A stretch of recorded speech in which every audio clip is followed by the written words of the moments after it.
भारत की इकोनॉमी सोचिए, एक बहुत बड़े मैग्नेट की तरह है जो पूरी दुनिया से पैसा खींच रही है।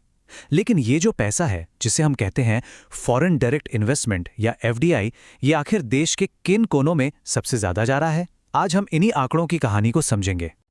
तो चलिए शुरू करते हैं।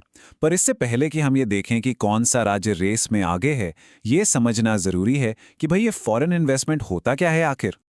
बहुत ही सिंपल है। जब कोई बाहर की कंपनी या कोई इंसान भारत की किसी बिजनेस में पैसा लगाता है, बस उसी को एफडीआई कहते हैं। और ये पैसा करता क्या है? इससे फैक्ट्रियां लगती हैं, नई टेक्नोलॉजी आती है और हाँ, जॉब्स बनती हैं। कह सकते हैं कि ये किसी भी इकोनॉमी के लिए ऑक्सीजन जैसा है। तो सवाल अब ये है, भारत इतना बड़ा देश है, हर राज्य की अपनी एक अलग कहानी है, अपनी अलग ताकत है।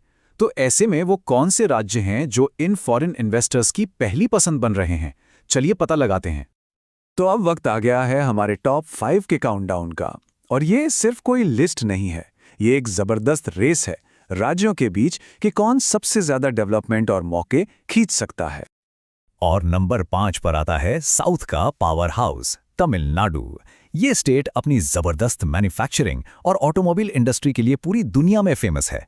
और यही वजह है कि ये इन्वेस्टर्स की लिस्ट में हमेशा ऊपर रहता है।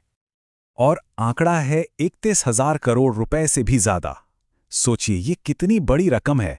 ये हमारे काउंटडाउन के लिए एक बेसलाइन सेट करता है। ठीक है, अब आते हैं नंबर 4 पर। और यहां है गुजरात। अपने बड़े बड़े इंडस्ट्रियल पार्क्स, पोर्ट्स और एक बिजनेस फ्रेंडली माहौल की वजह से गुजरात हमेशा से ही इन्वेस्टमेंट का एक बड़ा हब रहा है। लगभग 48,000 करोड़ रुपए। आप देखिए, नंबर 5 से 4 पर आते ही कितना बड़ा जंप है इन्वेस्टमेंट में। अब बारी है नंबर 3 की।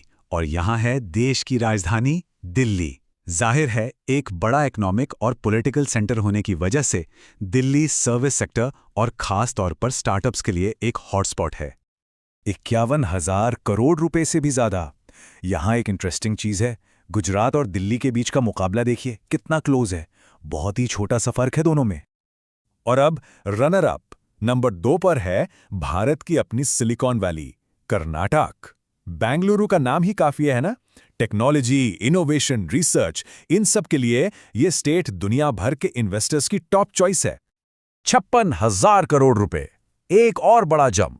कर्नाटक ने टॉप कंटेंडर्स में अपनी जगह पक्की कर ली है। लेकिन सवाल यह है कि नंबर 1 पर कौन है?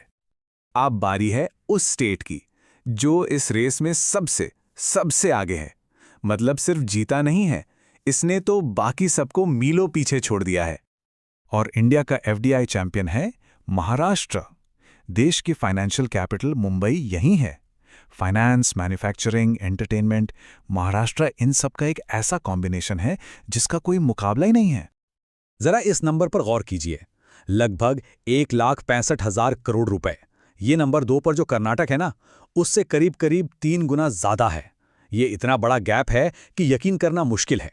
ये महाराष्ट्र के इकोनॉमिक दबदबे को साफ साफ दिखाता है। ये गैप असल में कितना बड़ा है, इसे समझने के लिए ये चार्ट देखिए। महाराष्ट्र का एफडीआई अगर हम नंबर 2 और नंबर 3 यानी कर्नाटक और दिल्ली के एफडीआई को मिला भी दें तो भी उनसे कहीं ज्यादा है। मतलब साफ है, महाराष्ट्र इस गेम में अपनी एक अलग लीग में खेल रहा है। तो ठीक है, ये सारे नंबर्स तो हमने देख लिए, पर इसका मतलब क्या है? जब हम थोड़ा पीछे हटकर पूरी पिक्चर को देखते हैं ना, तो एक बहुत ही इंटरेस्टिंग पैटर्न सामने आता है। ये डोनट चार्ट देखिए, ये पूरी कहानी खुद बता रहा है। टॉप 5 राज्यों में जितना भी फॉरेन इन्वेस्टमेंट आया है, उसका लगभग 55% हिस्सा, सोचिए आधे से भी ज्यादा, अकेले महाराष्ट्र में गया है। इसका सीधा सा मतलब यह है कि इंडिया में आने वाला पैसा कुछ गिनी चुनी जगहों पर ही बहुत ज्यादा कॉन्सेंट्रेटेड है। और यहीं पर हम आज की बातचीत को रोकते हैं एक बड़े सवाल के साथ। जब ग्रोथ और मौके देश के कुछ ही इलाकों में सिमट कर रह जाएं, तो इसका पूरे देश के बैलेंस पर क्या असर पड़ता है? ये एक सोचने वाली बात है ना? वीडियो पसंद आए तो लाइक, शेयर और सब्सक्राइब करें।